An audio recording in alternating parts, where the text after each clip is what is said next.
Hello students, my name is Geetanjali Inderia. Welcome to step up academy. इस जल प्रलय में, जी हाँ, इस जल प्रलय में हम पढ़ रहे थे कि इस जल प्रलय में यदि जल प्रलय आता है, यदि कहीं पानी का बहाव बहुत अधिक होता है, बाढ़ के आसार बनते हैं या इतनी तेज बारिश हो जाए कि बाढ़ उस नगर बस में आ जाए, तो लोग किस तरह का इंतजाम करते हैं। लेखक के मन में कौन कौन सी बातें उठ रही थी, नींद आ रही थी या नहीं आ रही थी, ये सारी बातें हमने पाठ में पढ़ ली थी। और अब बारी है पाठ के प्रश्न अभ्यास की, क्योंकि जब तक प्रश्न अभ्यास नहीं होता है तब तक पाठ पूर्ण नहीं माना जाता है। तो कक्षा 9वीं हिंदी कृति का इस जल प्रलय पाठ 1 का प्रश्न अभ्यास। तो देखते हैं लेखक की इतनी सारी बातों में से कौन सा प्रश्न उठकर आता है जिसका उत्तर हम लोग बहुत अच्छे से दे पाते हैं। तो चलिएगा, पहला प्रश्न है, बाढ़ की खबर सुनकर लोग किस तरह की तैयारी करने लगे। तो बाढ़ की खबर सुनकर लोग किस तरह की तैयारी करने लगे। आलू, दिया सलाई, मोमबत्तियां और गोलियां, ये सब कुछ अपने पास रखने लगे थे। देखिएगा इधर, बाढ़ की खबर सुनकर लोग अपनी सुरक्षा के प्रबंध और अत्यावश्यक सामानों को जुटाने में लग गए। उन्होंने आवश्यक ईंधन, आलू, मोमबत्ती, दिया सलाई, पीने का पानी, कंपोज की गोलियां इकट्ठी करनी शुरू कर दी, ताकि बाढ़ से घिर जाने पर कुछ दिनों तक उनका गुजारा चल पाए। रोजमर्रा के कार्यों के लिए उन्हें इनका अभाव न झेलना पड़े। दुकानों के निचले हिस्सों से सामान हटाया जाने लगा ताकि नुकसान कम से कम हो। इस प्रकार सावधानी की दृष्टि से उन्होंने तैयारी कर ली। तो रोजमर्रा के जीवन में जो आने वाली उपयोगी वस्तुएं हैं, कि सब्जी, तो आलू का उपयोग ऐसा जल्दी खराब नहीं होगा और इसका उपयोग हम कर सकते हैं, रोज अलग अलग प्रकार से बना के खा सकते हैं। कंपोस्ट की गोलियां, पीने का पानी, दिया सलाई, मोमबत्तियां, क्योंकि लाइट जाने के आसार होते हैं। ठीक, तो इस तरीके का उन्होंने वो सामान अपने पास रख लिया कि यदि बाढ़ के आसार बनते हैं, पानी यदि चारों तरफ फैल जाता है, हम बाहर नहीं निकल पाते, तो हमारा गुजारा हो सके। और दुकानों में भी निचले हिस्से का सामान लोग किस प्रकार, अब यहाँ ये तो हो गई घर की तैयारी, पर दुकानों में लोगों की क्या तैयारी थी। तो निचले स्तर की, जो निम्न स्तर की दुकानें थी, जो जमीन से लगी हुई दुकानें थी, उनका सामान हटाया जाने लगा। तो कम से कम मतलब लोग ये अपनी सावधान होकर कुछ ना कुछ कार्यों में अपने करने लगे कि नुकसान ना हो। अगला प्रश्न है, बाढ़ की सही जानकारी लेने और बाढ़ का रूप देखने के लिए लेखक क्यों उत्सुक था। क्योंकि लेखक जानना चाहते थे, चूंकि लेखक पर्ती क्षेत्र के थे और बाढ़ का उन्होंने ऐसे आसार नहीं देखे थे, तो लेखक जानने की कोशिश कर रहे थे कि हमारे एरिया तक पानी क्या आएगा। मनुष्य होने के नाते लेखक के मन में भी जिज्ञासा थी। उन्होंने बाढ़ के कहर को कभी भोगा नहीं था, क्योंकि वो पर्ती क्षेत्र के थे, बाढ़ आई नहीं थी। वे बाढ़ पर लेख, कहानी, रिपोर्टाज आदि अवश्य लिख और पढ़ चुके थे, लिखते थे, पढ़ते थे, लेकिन कभी सामने प्रत्यक्ष अनुभव नहीं किया था। परंतु किसी नगर में, विशेषकर अपने नगर में पानी किस प्रकार घुसेगा, यह जानना उनके लिए बिल्कुल भी नया था, मतलब बिल्कुल ही नया था। उन्हें बाढ़ के पानी की देखने की इसलिए उत्सुकता थी, आखिर बाढ़ का पानी किस तरह आ रहा है, किस तरह के आसार होते हैं, पानी किस तरह फेन उगलता हुआ आता है और कैसा माहौल होता है, ये सब कुछ लेखक जानने के लिए उत्सुक थे। क्योंकि लेखक पर्ती क्षेत्र के थे और उन्होंने बाढ़ का अनुभव प्रत्यक्ष रूप से नहीं किया था। अगला प्रश्न है, सबकी जबान पर एक ही जिज्ञासा, पानी कहां तक आ गया। इस कथन से जन समूह की कौन सी भावनाएं व्यक्त होती हैं कि पानी कहां तक आ गया। कहाँ जन समूह कह रहे थे, उनके अंदर जब बाढ़ आती है तो लोगों के मन में एक ही बात उठती, पानी कहाँ तक आया, कितना भरा, कौन सा क्षेत्र बच गया, कौन डूब गया, कितनी हानि हुई। ये मानसिकता है, ये लोग मनुष्य हैं और लोगों के मन की जिज्ञासाएं हैं। तो लोग इसको पूर्ति करने के लिए, सबके मन में पानी कहाँ तक आ गया, इसकी ही जिज्ञासा थी। पानी कहाँ तक आया, इन शब्दों से जनमानस के कौतूहल, उत्सुकता और सुरक्षा की भावना भी प्रदर्शित होती है। एक तो पानी देखने की जिज्ञासा, और दूसरा सावधानी अपने अंदर भी कि ऐसा ना हो हमारे क्षेत्र में आ जाए, और यदि हमारे क्षेत्र में आता है तो बाहर क्या आसार बन रहे हैं कि जब हमारे क्षेत्र में आएगा तो हमें क्या सुविधाएं या क्या सुरक्षा के सामान लेने हैं, क्या इंतजाम करने हैं। अगला प्रश्न है, मृत्यु का तरल दूत किसे कहा गया और क्यों। मृत्यु का तरल दूत दूर से तेज फेन भरे उस पानी को कहा गया है, और इसलिए कहा गया है क्योंकि वो इस तरह प्रतीत हो रहा था जैसे कोई मृत्यु का दूत चला आ रहा हो। बाढ़ के निरंतर बढ़ते हुए जल स्तर को मृत्यु का तरल दूत कहा गया है। बढ़ते जल स्तर ने अपने तीव्र प्रवाह से भयानकता का संकेत पैदा कर दिया। बाढ़ के इस बढ़ते हुए जल से न जाने कितने लोगों के प्राण चले गए, उन्हें बेघर करके उनको मौत की नींद सुला दिया। इस तरह यह तरल जल कई लाखों लोगों के मौत का कारण बन गया, इसीलिए उसे मृत्यु का तरल दूध कहा गया। पाठ को पढ़ाते समय मैंने आपको बोला भी है कि जल और अग्नि दोनों का कोई भरोसा नहीं होता कब तीव्रता पकड़ लें। तो इसी प्रकार इसको मृत्यु का तरल दूध कहा गया, क्योंकि बाढ़ के आसार बनते हैं और पानी जिस तीव्र गति से आता है उसमें कई प्रकार के जन धन की हानि होती है, कितने लाखों लोग मौत की नींद सो जाते हैं, इसलिए उसे मृत्यु का तरल दूध कहा गया है। अगला प्रश्न है, आपदाओं से निपटने के लिए अपनी तरफ से कुछ सुझाव दीजिए। ये जो प्राकृतिक आपदाएं आती हैं, बाढ़ आना, भूकंप आना, किसी प्रकार की महामारी का आना, ज्वालामुखी का होना या सुनामी का आना या जो चक्रवात होना, ये सब क्या है? ये प्राकृतिक आपदाएं हैं। ये किसी के करने से नहीं आती हैं, लेकिन कहीं ना कहीं इन आपदाओं का कुछ ना कुछ कारण मनुष्य से या हमारे वातावरण से तो जुड़ा होता है। तो इन आपदाओं से निपटने के लिए हमें क्या कर सकते हैं, इनकी क्या तैयारी करनी चाहिए, कुछ सुझाव तो हमें देने पड़ेंगे। तो देखिए, आपदाएं किसी को बताकर नहीं आती कि लो भैया यहाँ पानी आने वाला है, हट जाओ वहाँ से, बिल्कुल भी नहीं। तो आपदाएं बताकर नहीं आती, अतः हमें चाहिए कि सरकार पहले से ही सभी प्रकार की आपदाओं का इंतजाम कर दे, निपटने के इंतजाम हो। आपदाओं से संबंधित उपकरणों का भी प्रयोग किया जाए ताकि समय आने पर उनका उचित उपयोग हो सके। आपदाओं से निपटने का सभी को प्रशिक्षण दिया, जैसे कहते हैं ना कि बाढ़ मतलब जो बाढ़ आ रही है तो आप ऊपरी क्षेत्र पर जाइए अपने शहर के। दूसरा, यदि भूकंप आ रहा है तो आप बाहर निकलिए, घर से बाहर आइए, खुले मैदान में आइए, बड़े मैदान में। तो किसी भी जो आपदा है उसको यदि आने वाली है तो उसको निपटने के लिए हमें प्रशिक्षण देना चाहिए, हमें ऐसे शिक्षण ऐसा सिखाना चाहिए कि इस आपदा से आप कैसे निपट सकते हैं। जनता और सरकार को आपदाओं के समय सूझबूझ और धैर्यता, पेशेंस के साथ कार्य लेना चाहिए। तो यहाँ पर पहले क्या बता दिया कि आपदाएं बताकर नहीं आती, इसके लिए सरकार को इंतजाम रखने चाहिए। आपदाओं में उपस्थित जो जिन उपकरणों का प्रयोग होना, उनका इंतजाम होना चाहिए। आपदाओं से किस प्रकार बचा जाए या छुटकारा पाया जाए या इनसे बच के रहा जाए, तो उसके लिए हमें निपटने का प्रशिक्षण देना चाहिए। आम जनता और सरकार को बड़े धैर्यता से काम लेना चाहिए जब भी किसी आपदा के संकेत हो। जब दानापुर डूब रहा था तो पटनिया बाबू लोग उलटकर देखने भी नहीं गए। अब बूझो इस कथन द्वारा लोगों की किस मानसिकता पर चोट आई। जब चारों ओर पानी भर जाता है, लोग अपनी आपाधापी में लगे होते हैं, अपने बचाव में लगे। और यदि आपके क्षेत्र में पानी नहीं भरा तो हम निश्चिंत हो जाते, चलो भाई हम बच गए, हमारे यहाँ पानी नहीं भरा। लेकिन उस स्थिति में हम ये भूल जाते हैं कि हमारे सगे संबंधी भी यहीं रहने वाले हैं, हमारे मित्रगण भी यहीं हैं, उनकी जरा पूछ ले ली जाए, उनको पूछ लिया जाए कि वो कैसे हैं। लेकिन यहाँ पर भूल जाते हैं लोग। उक्त कथन के द्वारा लोगों के भीतर पाई जाने वाली क्षेत्रीयता की भावना, स्वाभाविक कठोरता, पारस्परिक दोषपूर्ण मानसिकता, दूषित राजनीति पर चोट की गई है। मतलब लोगों का जो एक कठोर मानसिकता है, एक संकीर्ण मानसिकता है, अपना अपना करना, स्वार्थ की जो मानसिकता है, दूषित राजनीति की चोट की गई है कि कैसे लोग अपना देखते हैं, अपना स्वार्थ देखते हैं, बस। यह आम जनता के मन की स्वाभाविक प्रतिक्रिया को भी दर्शाती है। प्रतिष्ठित लोग संकट की घड़ी में उनकी सहायता करने के बजाय अपने निजी स्वार्थों को अधिक महत्व देते हैं। अपने सुख और सुविधाओं को छोड़कर किसी संकटग्रस्त व्यक्ति का हालचाल जानने का भी कष्ट नहीं करते।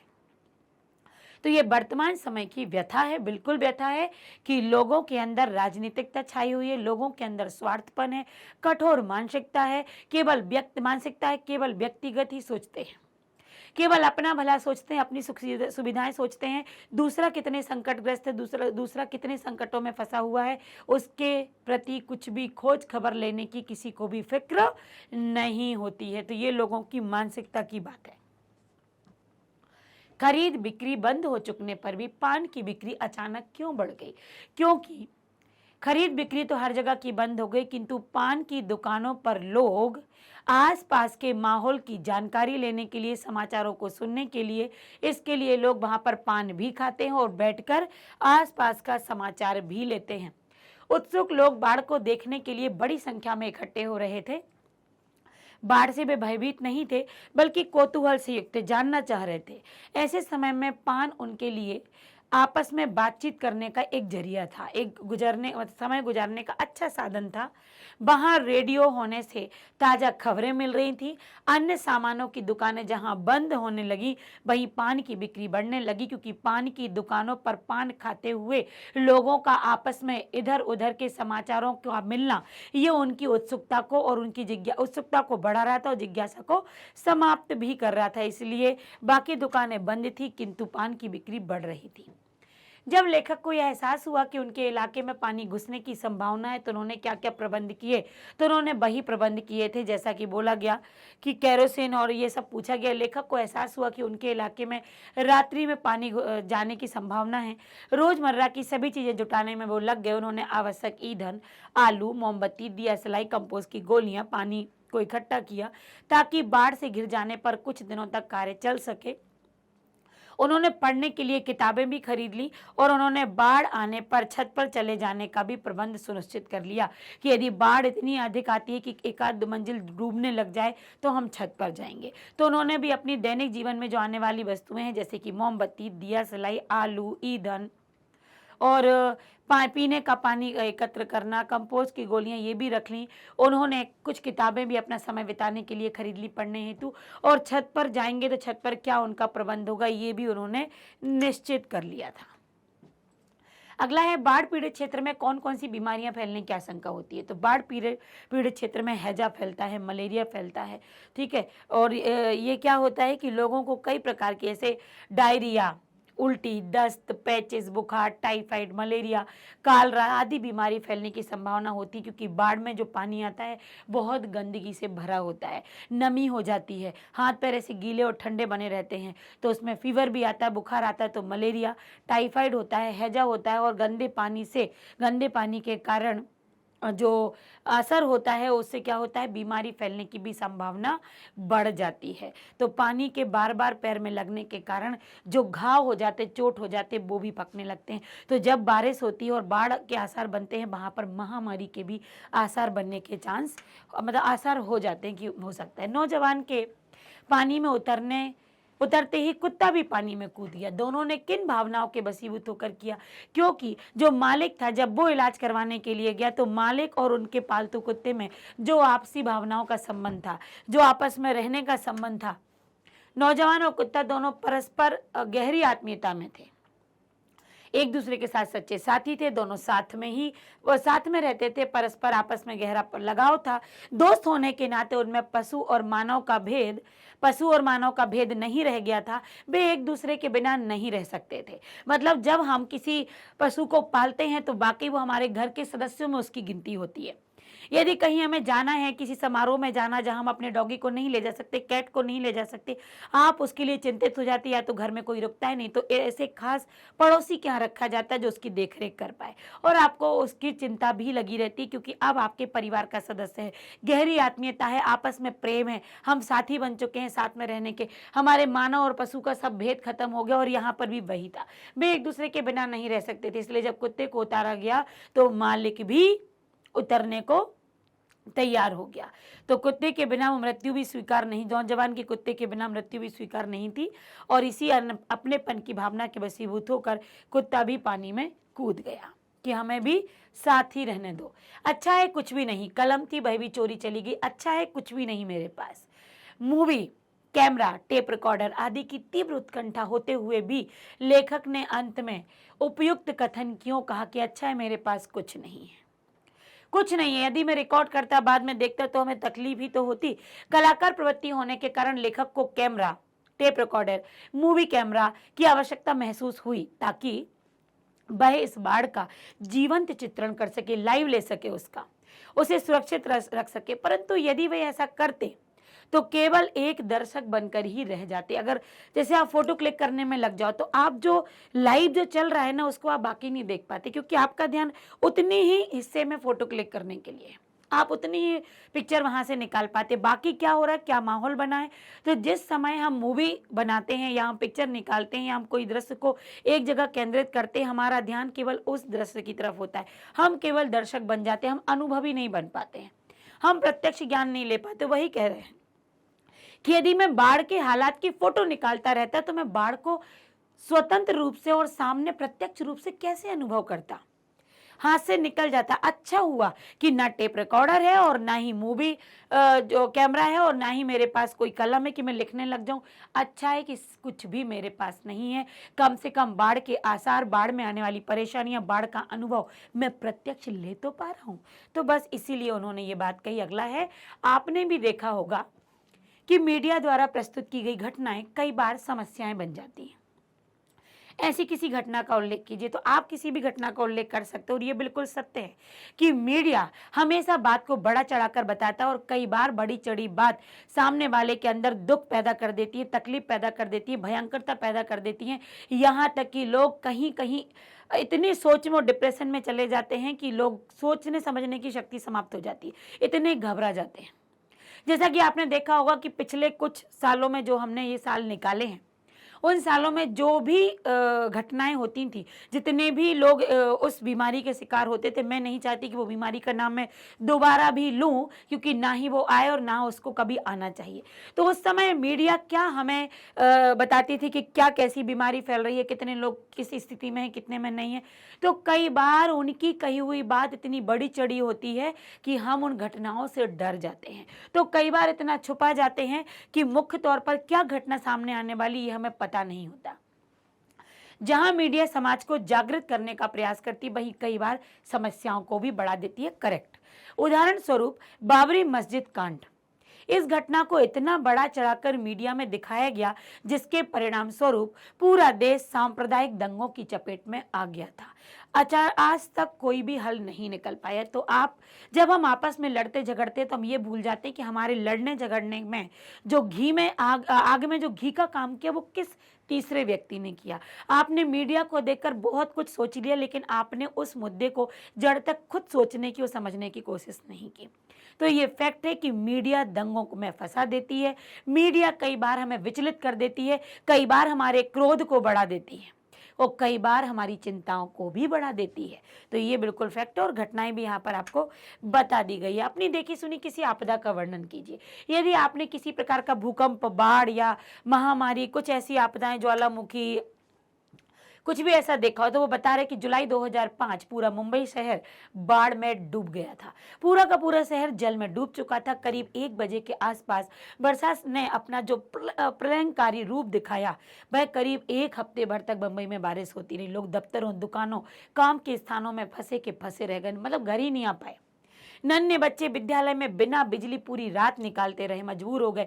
इस त्रासदी में ना जाने कितने लोगों की जान चली गई। देश की इस आर्थिक राजधानी को कितना आर्थिक नुकसान उठाना पड़ा। तो वो प्राकृतिक आपदा जो कई लोगों की जान ले लेती है, जन धन की हानि हो जाती है, बहुत ही नुकसान होता है इन प्राकृतिक आपदाओं में। तो इस जल प्रलय में आपको ये बताना चाह रहे थे कि जब भी इस प्रकार की किसी भी प्राकृतिक आपदा के यदि आसार बनने वाले होते हैं, तो उससे छुटकारा भले ही हम नहीं पा सकते, लेकिन उससे कैसे निपटा जा सकता है, उसके तहत, उसके चलते हम किस प्रकार अपने आप को सुरक्षित रख सकते हैं, इसकी जानकारी यहाँ दी गई। कोई आपदा आने वाली है तो आपके पास क्या सामान सुरक्षित होना चाहिए। तो प्राकृतिक आपदाएं बिल्कुल बताकर नहीं आती हैं। प्राकृतिक आपदाओं से हमें पहले से ही सचेत रहना पड़ता है और मीडिया को आप सुन रहे हैं और कितनी आपको जानकारी मिल रही है, उसको उतनी ही जानकारी अपने आप को सहेज कर रखें, उतनी ही जानकारी लें जितने में आप चिंताग्रस्त ना हो। तो यहाँ पर हमारा जल प्रलय वाला, इस जल प्रलय में जो लेखक ने अनुभव किया वो पूरा अनुभव के आधार पर बताया और उनके अनुभव को हमने पढ़ा, इसलिए हम प्रश्न अभ्यास कंप्लीट कर पाए। तो यहाँ पर हमारा ये पाठ पूर्ण होता है। बहुत जल्द अगला पार्ट लेकर उपस्थित होंगे, तो बने रहिएगा आप स्टेप अप एकेडमी के साथ, क्योंकि हमारी तैयारी है जोरों शोरों पर। तो मिलते हैं अगले वीडियो के साथ। Thank you so much.